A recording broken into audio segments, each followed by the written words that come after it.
Բարի երեկո, հարգելի հեռուստադիտող, հարցազրույցի տաղավարում այսօր իմ հյուրը ազգային ժողովի անկախ պատգամավոր Տիգրան Ուրիխանյանն է։ Բարև ձեզ, պարոն Ուրիխանյան, շնորհակալ եմ մեր հրավերն ընդունելու համար։ Պարոն Ուրիխանյան, նախքան մեր իրադարձային հարցերին անդրադառնալ, այսօր նշում ենք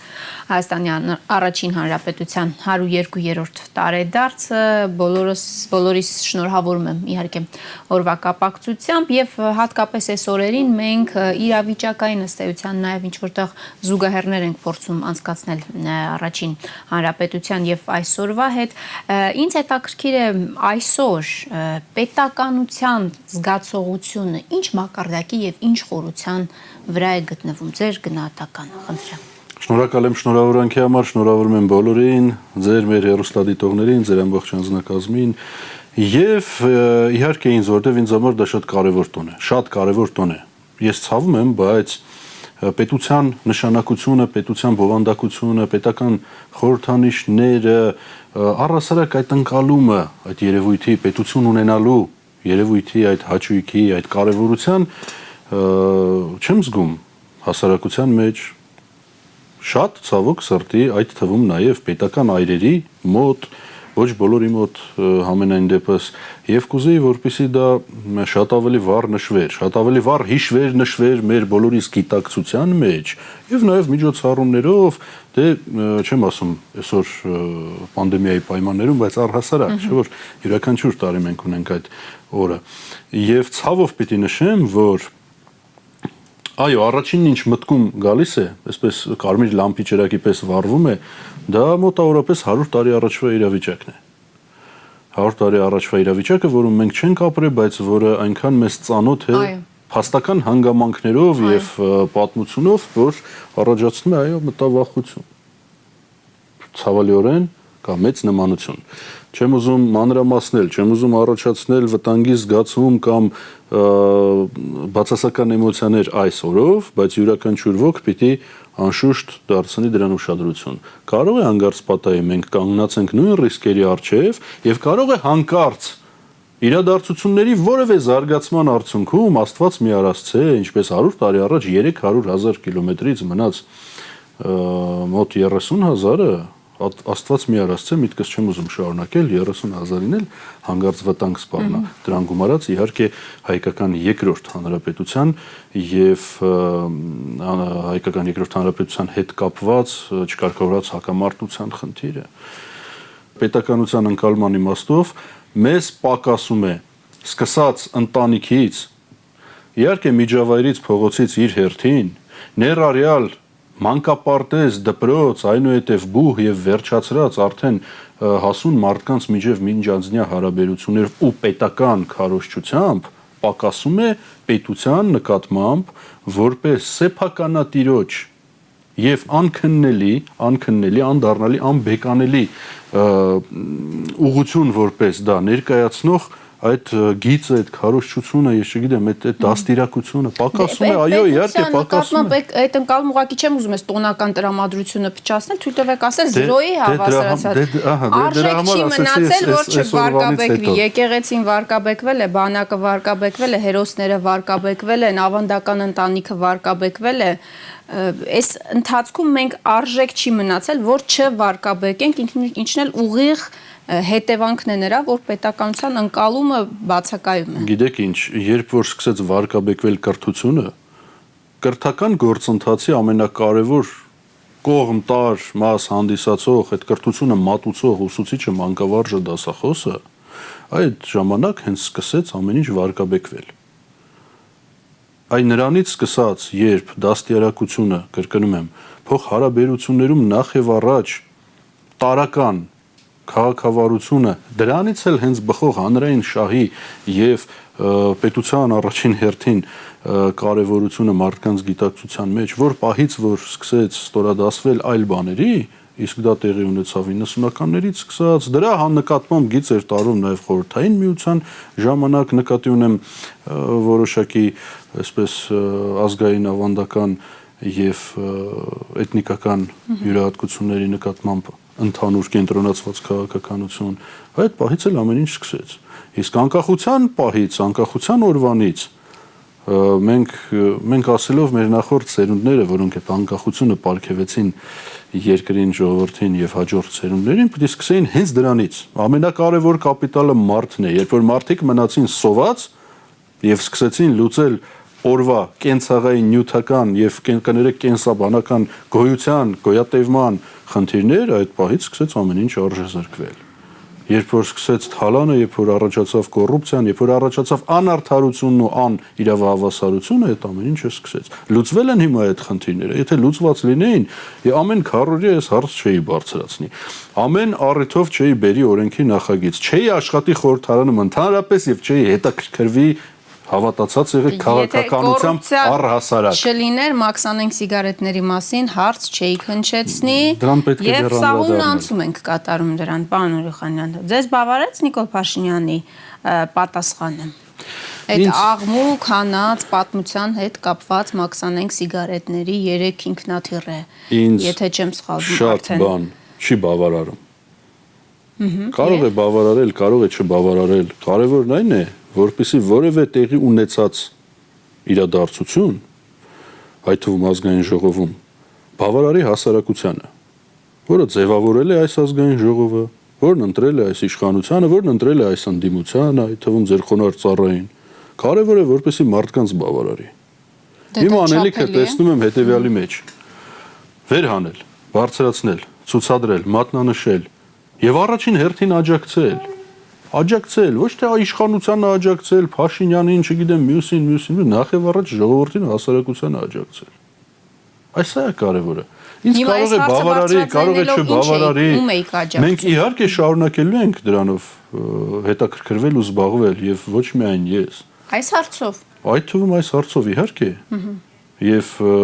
այդ երկխոսությունը պիտի ունենա իր շարունակությունը, տրամաբանությունը, ավարտը, վերջապես ինչքան կարող են թռչել ինքնաթիռներ, վարկաբեկել երկիրը եւ ինչպես ես երեք ասացի, վաղը մյուս օր մեկը կտեսնի, ասենք ինձ օրինակ, միտեղ մի այլ երկրում կասի այս այն մաքսանենք երկրի падգամավորն է կամ քաղաքացին է, ձեզ կտեսնեն, կասեն այս այն մաքսանենք պետության երկրի ուրեմն հայտնի հեռուստաաստղն է։ Ձեզ դա դուր կգա, կարծում եմ ոչ։ Հետևաբար սա բոլորիս խնդիրն է, անշուշտ պիտի զբաղվենք, բա իհարկե։ Բայց կրկնեմ, կարևոր է որպեսզի եզրակացություններ ձևավորեն իրենց համար մարդիկ։ Հիմա ինչ եզրակացություն արեցին մարդիկ իրենց համար, երբ որ Փաշինյանը ուղիղ պատասխան չտվեց ձեր հարցին, դեռ մի բան էլ հաստատեց, ասում է առնվազն վերջին 5 տարում այդ համակարգում ոչ մի բան չի փոխվել։ Առնվազն վերջին 5 տարուց 2 տարին ինքն է ղեկավարում։ Դե գիտեք, շատ բան չի փոխվել։ Բաներ կան, որ փոխվել են, բայց շատ բան էլ չի փոխվել։ Բայց իրենք փոփոխություններ անելու համար եկան իշխանության, չէ՞, ընտրությունների ժամանակ, այո, ընտրությունների ժամանակ, եթե չեմ սխալվում, 49% մասնակցից 78%-ը մոտավորապես, եթե սխալվում եմ ուղղեք, իրենց քվեն տվեցին իմ քայլին։ Ճիշտ է։ 70։ Հետևաբար, այս 2 տարվա ընթացքում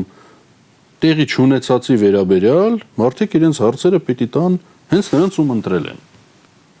Եվ տեղի ունեցածի վերաբերյալ էլ պիտի տան հարցեր ում ընտրել են։ Ես որպես մարդ, որը ընտրել է Նիկոլ Փաշինյանին ազգային ժողովում, որպես մարդ, որը շատ երկար բանակցել է իր հետ, միասնաբար նախկին համակարգի դեմ պայքարը շարունակելու ինչպես որ արել ենք, չէ՞ որ ես նախորդ խորհրդարանում էլ եմ եղել ընդդիմադիր, դրանից առաջ խորհրդարանում էլ եմ եղել ընդդիմադիր, իմ լեզուն երկար է այդ իմաստով եւ որևէ մեկը չի կարող ասել բայ այն ինչի չէիք այն ժամանակ ասում։ Քննարկել ենք հենց այն ինչը պիտի փոխվի։ Ի զարմանս շատ բան չի փոխվում։ Եվ երբ որ մենք ազգային ժողովում ամբողջ խորհրդարանական կազմից ընդամենը 2-ով քվեարկեցինք դեմ գաղտնի ծախսերին բարձրաստիճան պաշտոնյաներին, նկատի ունեմ այդ օրենքի նախագծին, 2 դեմ է արձանագրվել Նիկոլ Փաշինյան, Տիգրան Ուրիխանյան։ Ես անկեղծորեն հավատում էի, որ եթե մենք գանք իշխանության կամ գոնե մեզանից մեկը, ապա բնականաբար այդ կարգը կփոխվի։ Իսկ տեսեք, ընդամենը 2 ամիս առաջ Տիգրան Ուրիխանյանը ստիպված էր Նիկոլ Փաշինյանին հարցնել ինչու չի փոխվել, ինչ են էլի արվում այդ ծախսերը։ Եվ այսինքն падգամավոր վարչապետ Նիկոլ Փաշինյանը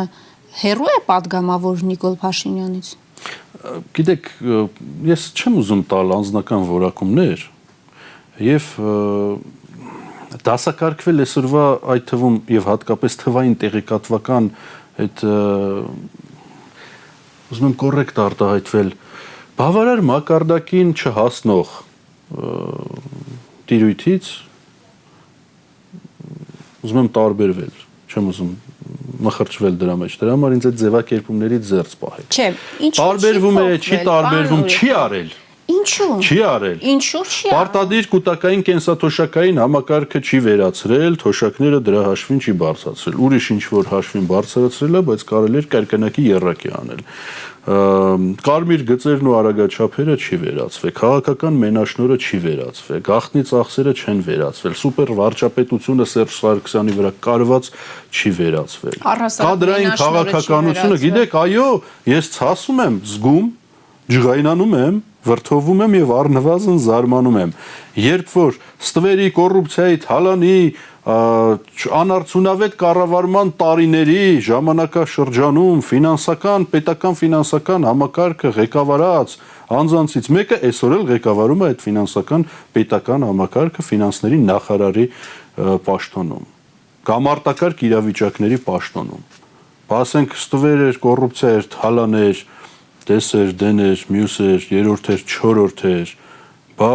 հարկային ծառայության պետեկամուտների կոմիտեի կամ նախարարության տարբեր ժամանակներում, հա, այդ գերատեսչության ղեկավարները այսօր էլ պիտի ղեկավարեն, այսօր էլ պիտի նախարարներ լինեն։ Բա քարորիա է պատերազմեր, բա բանակը թալանում էին, կեղեքում էին, վառելիք, պահեստամասեր, զենք, զինամթերք։ Այդ օրերին Դավիթ Տոնոյանը, որ այսօր պաշտպանության նախարար է,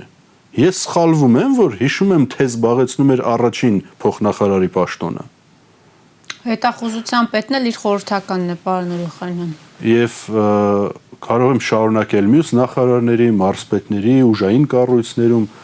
արկա աշխատած նշանակված հեղափոխությունից հետո եւ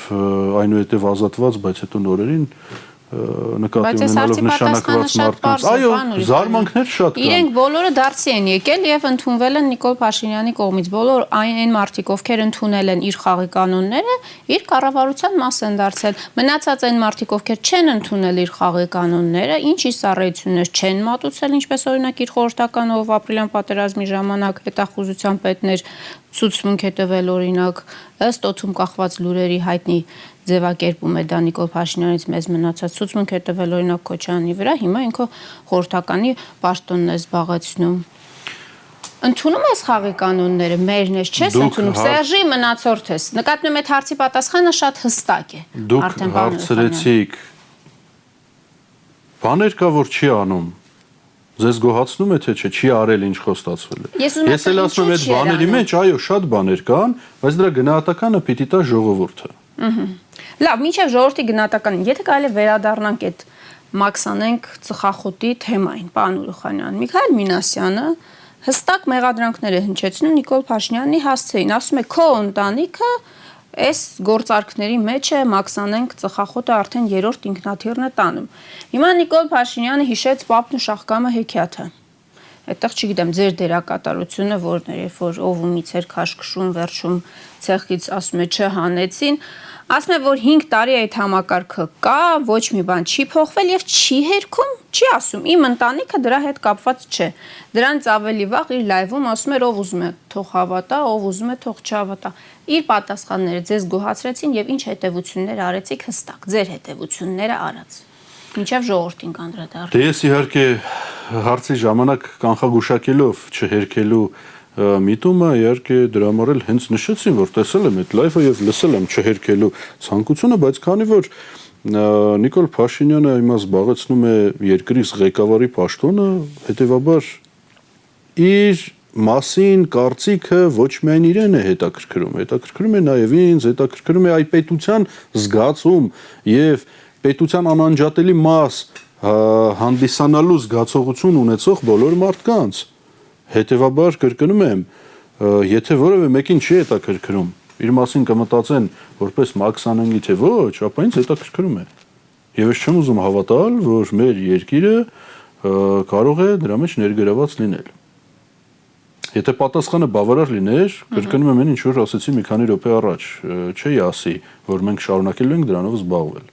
Ինչ է դա։ Ընդհանուր միջև պարզաբանումներ։ Դա ենթադրում է падգամավորի գործիքակազմի կիրառում, դա ենթադրում է հնարամտության ընդգրկում բոլոր հնարավոր տարբերակներով հետաքննություններ, ուսումնասիրություններ իրականացնելու իմաստով հազար ու մի բան, բա չարչարանք է աշխատանք է, որը պետք է իրականացնել։ Եվ այդպիսի հարցեր շատ են ու բազմաթիվ են։ Բայց եկեք մի շատ պարզ բան հասկանանք։ Ի տարբերություն այն ընդդիմադիրների, որոնք ժամանակին եղել են իշխանության մեջ, ժամանակին եղել են իշխանության հետ համագործակցող, կապված են ինչ-որ կոնյուկտուրայով նախկին կամ ներկա, կապված են ինչ-որ խնդիրներով, շահերով եւ այլն, հայտնի Մարկ Տվենյան խոսքերը շատ եմ սիրում, մահվանս մասին լուրերը փոքր-ինչ չափազանցված են եւ ի հեճուկս զանազան ասեկոսեների ու խոսակցությունների ես որևէ մեկի հետ կապված չեմ։ Իմ հարցադրումները ծնվում են այստեղ։ Բայց անդադ սլակներ է ուղում այդ մասով պարոն Փաշինյան, եւ որ վարկային արձակուրդի մասին հիշում եք հարցադրում են չեցրեցին։ Ինչ սլակներ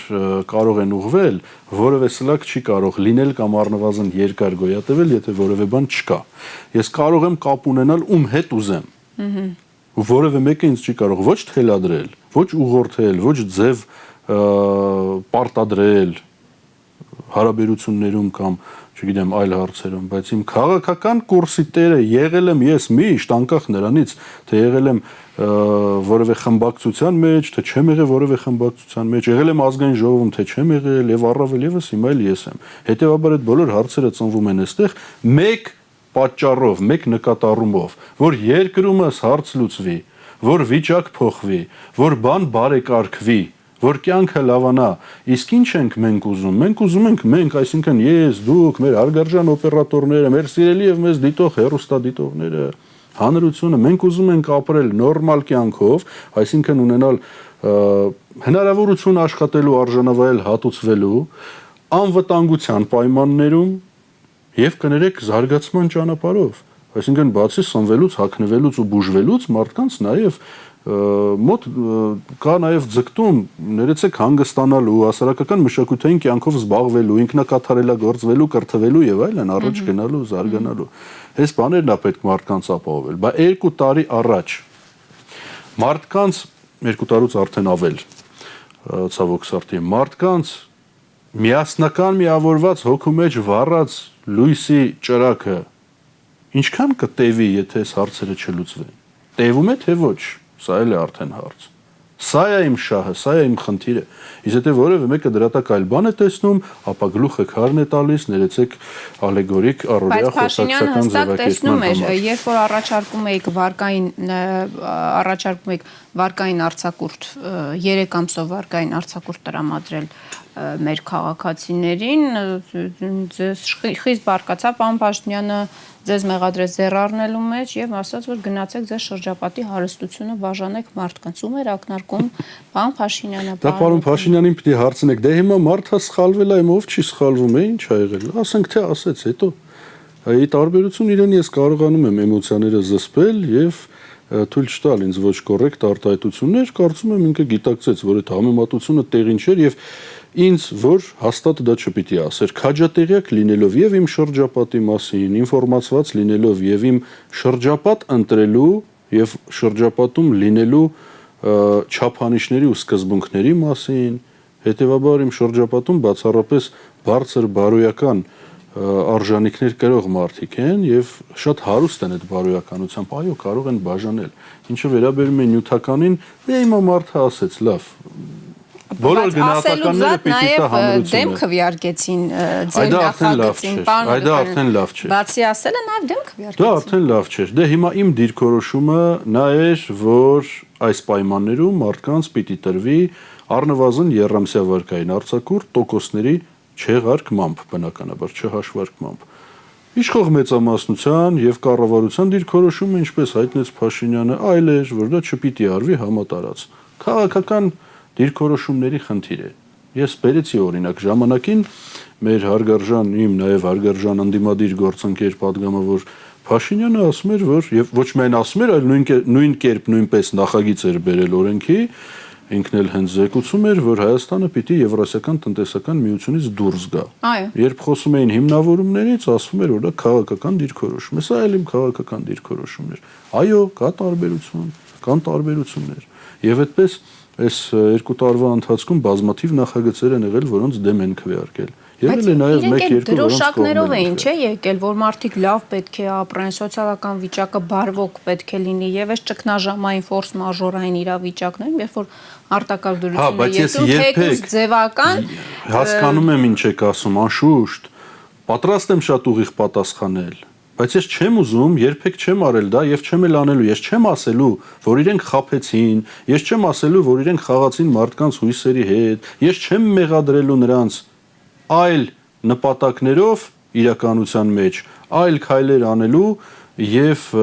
բացարձակապես հակառակ դրսևորմամբ հանդես գալու չեմ անելու դա։ Ես համարում եմ, որ կան սխալներ, մենք էլ որպես ընդդիմություն պիտի դրթենք, պիտի փորձենք ստիպել, փորձենք հուշել, փորձենք պարտադրել։ Դուք 9 անգամ փորձել եք, եթե չեմ սխալվում, ձեր հնչեցրած թիվն է եւ 9 անգամ ձեզ մերժել են, պատրաստակամությամբ, իսկ գնահատականը պիտի տա հանրությունը։ Հիմա եթե ես վեր կենամ, ասեմ, «Վայ, իշխանությունը խաբեց բոլորիս»։ Ինչա դրանից փոխվելու։ Չէ, նկատի ունեմ ձեր ձեռքած մեկը դուք եք հնչեցրել։ 9 անգամ ձեռք եք մեկնել։ Տեղեկատվական հակամարտության մեջ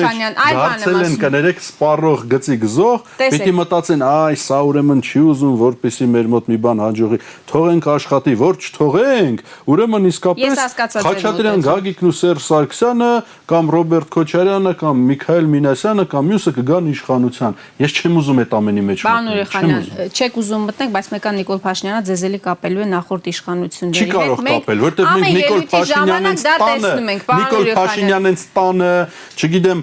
սրճարանում, իրանց գրասենյակում, այլ տեղերում 1000 անգամ նստել ենք ու քննարկել ենք։ Ինքը տարբեր տեղերում տարբեր մարդ է, ինտենսիվացնում մեր պայքարը նախկին համակարգի դեմ։ Ինքը տարբեր սենյակներում տարբեր մարդ է, ինձանից լավ է։ Տեսեք, ինչ նկատի ունեմ։ Դուք 9 անգամ աջակցության ձեռք եք մեկնել կառավարությանը, ձեր ելույթից 2 տարի շարունակ 9 անգամ աջակցության ձեռք եք մեկնել օրենքների տեսքով, օգնելու տեսքով, այլ ձևերով։ Չի ընդունվում։ Ձեր մեկնած ձեռքը օդի մեջ է մնում։ Իշխանությունը հաճախ նեղսրտում է, որ այ ընդդիմությունը միայն քննադատում է, բայց որևէ լուծում չի առաջարկում, թե ինչ է հնարավոր անել, որ լավ լինի։ Միայն քննադատողի դերում է։ Հիմա մենք ունենք փաստ, ձեր փաստը, որ դուք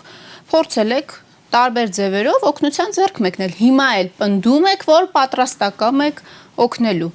Ինչու այդ դեպքում չեն ընդունվում այդ մեկնված ձեռքերը օգնում։ Այդ հարցը ինձ մոտ առաջին անգամ ծագեց, երբ Փաշինյանը նոր էր ընտրվել,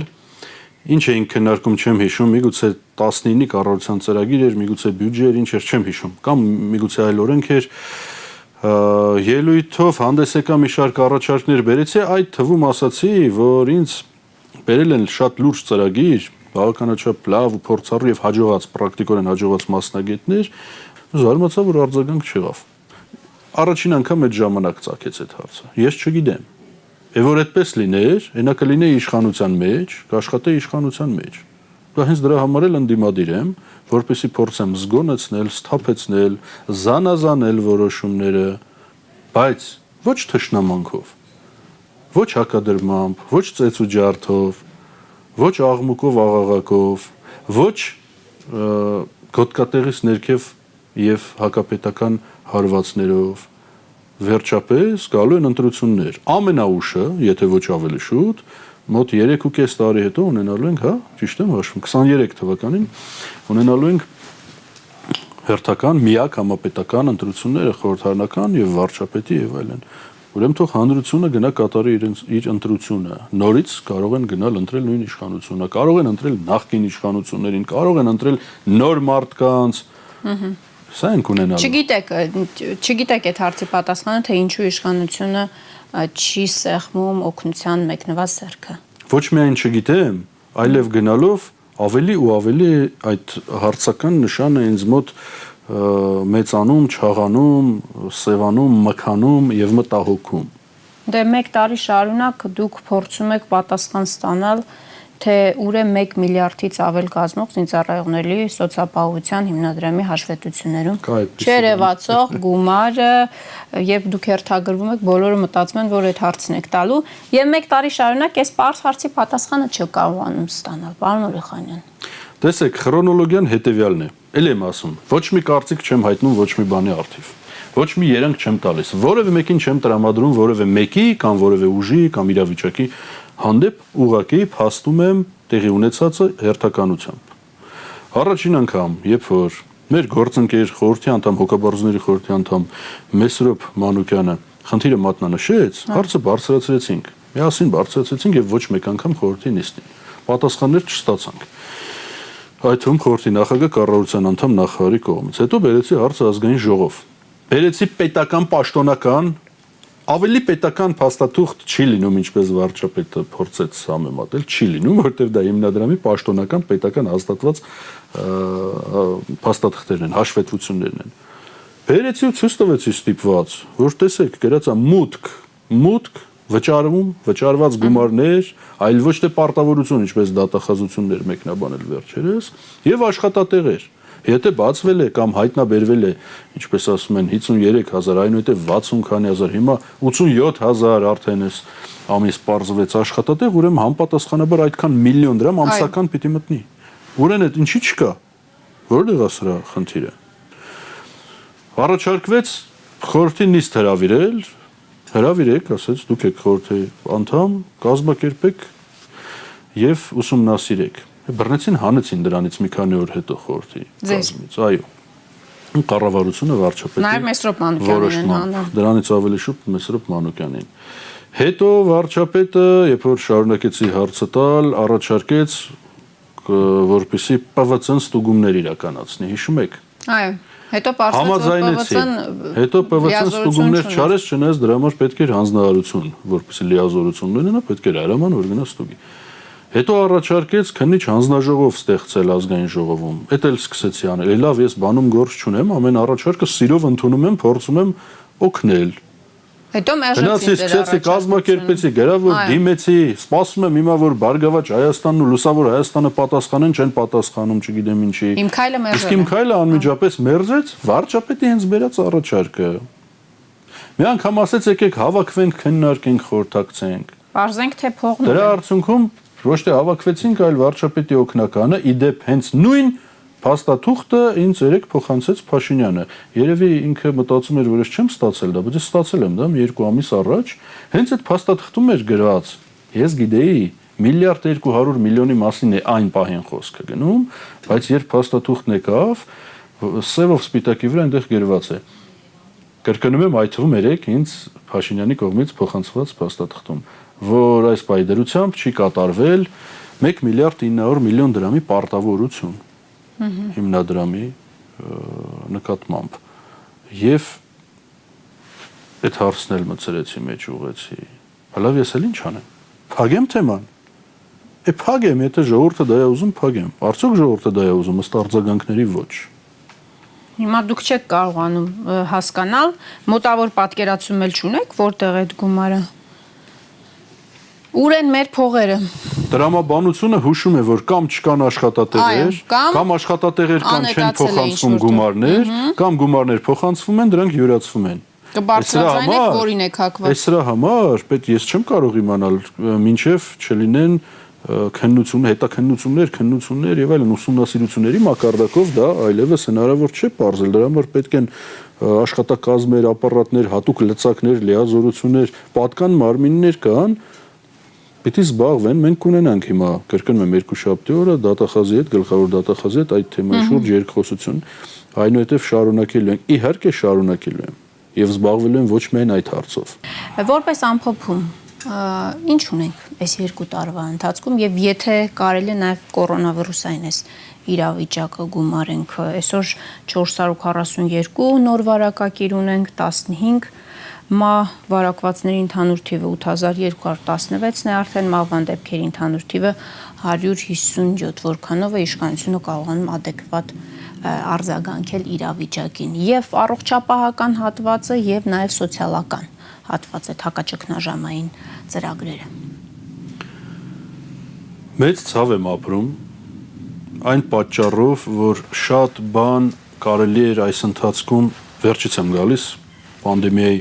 համավարակի հարցի կապակցությամբ շատ բան կարելի էր այս ընթացքում չանել, ինչ արված է։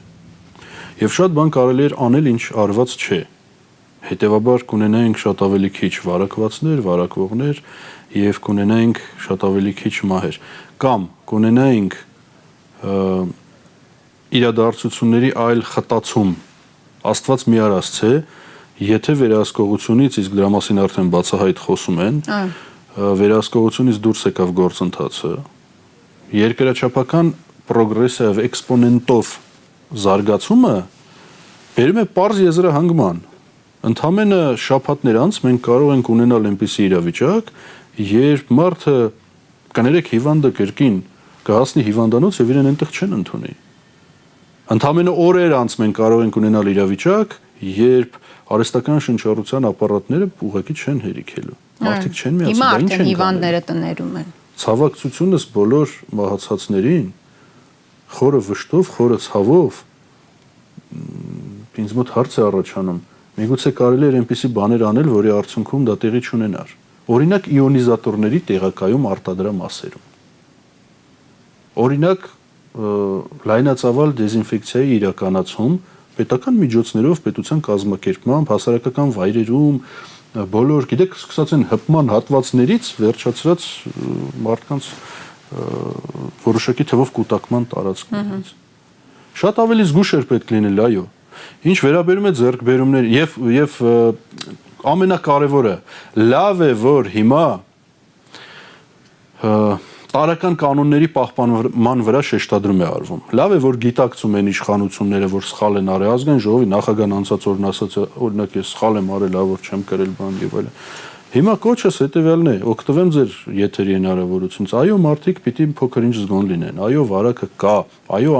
այն անհասկանալի է եւ դեռևս վտանգավոր է մարդկության համար։ Մի փոքր զուսպ լինել, հեռու մնալ միմյանցից, դիմակ կրել, ախտահանել ձեռքերը, ախտահանվել հնարավոր, ախտահանել այն բոլոր պարագաները, որոնց հետ առնչություն ունենք, փորձենք մենք ինքներս մեզ պահենք, որովհետև ապավինել, որ առողջապահության նախարարությունը կամ պարետատունը մեզ կերաշխավորի, այսինքն կապահովագրի այդ վտանգից, այլևս անիմաստ է եւ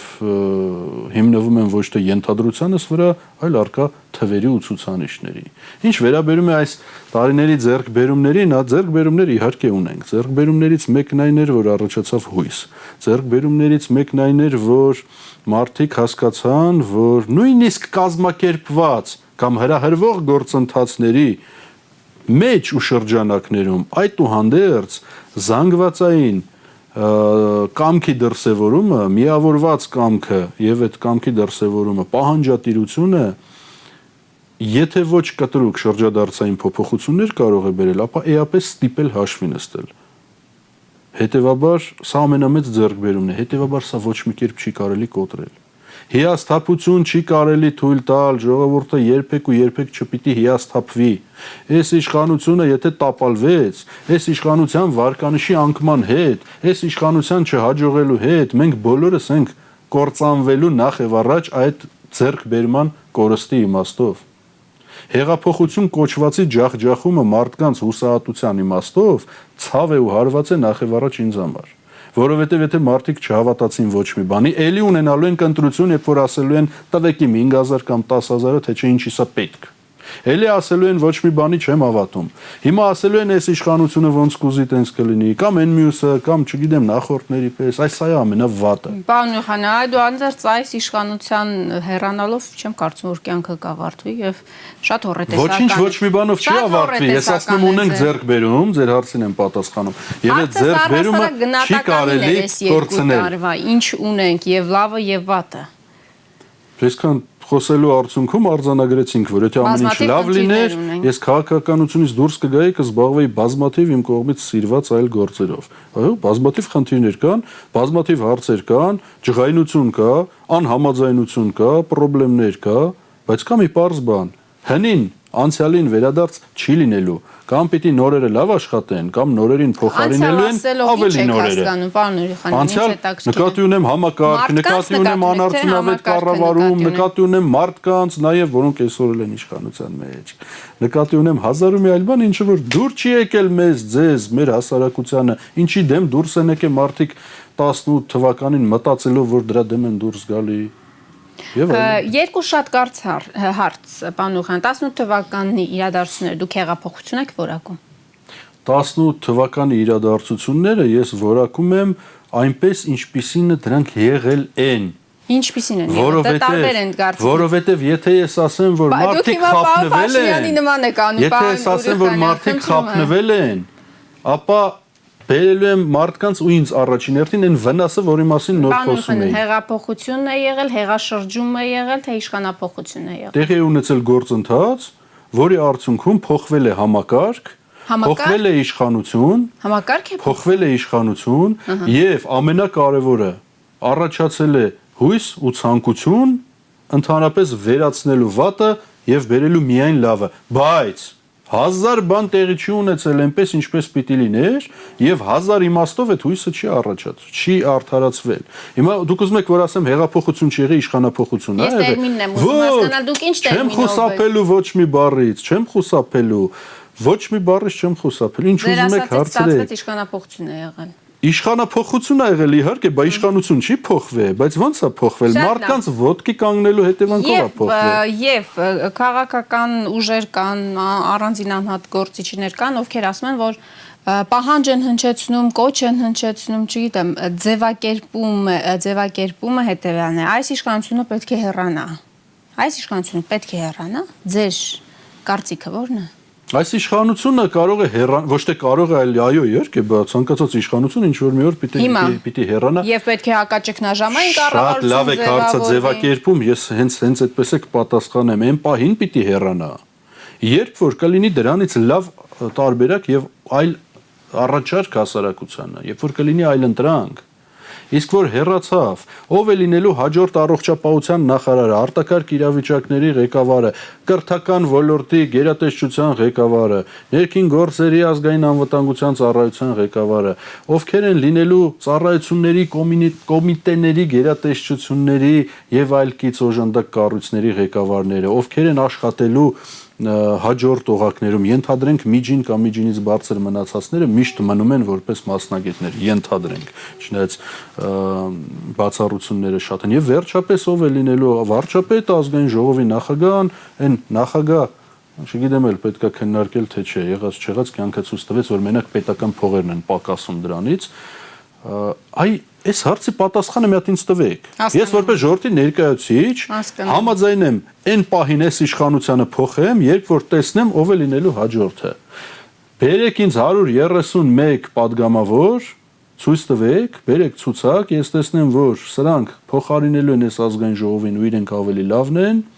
Ես հենց հիմա կանգնեմ ձեր կողքին, եթե դուք գնում եք իշխանափոխության ճանապարհով եւ վերջապես ամենակարևոր բան, ծրագիրը ո՞րն է լինելու։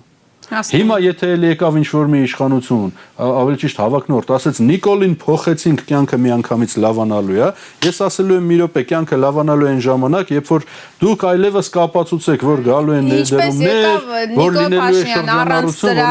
առանց կադրերի եւ մենք այսօր ունենք այն ինչ վատ եկավ, առնվազն մի քանի անգամ Նիկոլ Փաշինյանին այն ժամանակ իմ գործընկեր Հարգարժան Նիկոլին ասում էի, եթե գալու ենք իշխանության, պիտի նախ եւ առաջ ապահովենք թիմ։ Ինքն էլ ասում էր, երբ որ կգանք, մենք կգտնենք չերևացող են լավ մարդկանց, որոնց այսօր համակարգը խեղդում է, եւ կբերենք պաշտոնների ու իրանք ազնիվ կաշխատեն։ Բայց եկան պաշտոնների Ատոմ Ջանջուղասյանը, Դավիթ Տոնոյանը, Ֆելիքս Ցոլակյանը, Հունան Պողոսյանը։ Եթե menքով եք խոսում։ Ես ընդդիմադիր եմ։ Չէ, բայց միասին եք, չէ՞ ծրագրեր կազմել, պարոն Իշխանյան, միասին եք, չէ՞ ծրագրեր կազմել, ասում եք, երբ որ մենք քննարկում ենք, բայց հետո չստացվեց, չգիտեմ ինչու չստացվեց, իմ մոտ միշտ եղել է ցանկություն։ Միասին իր հետ միասին ոչ միայն իր հետ, բոլոր նրանց հետ, ովքեր անարդյունավետ կառավարման համակարգի անձերի այդ բացասական բոլոր երևույթների դեմ պայքարում էին։ Շնորհակալ եմ։ Ասած որն եք, շնորհակալ եմ, ես թույլ տվեք ամփոփեմ, որպեսզի որևէ անհասկանալի եւ չպարզաբանված բան չմնա։ Անձերի փոփոխությամբ ոչինչ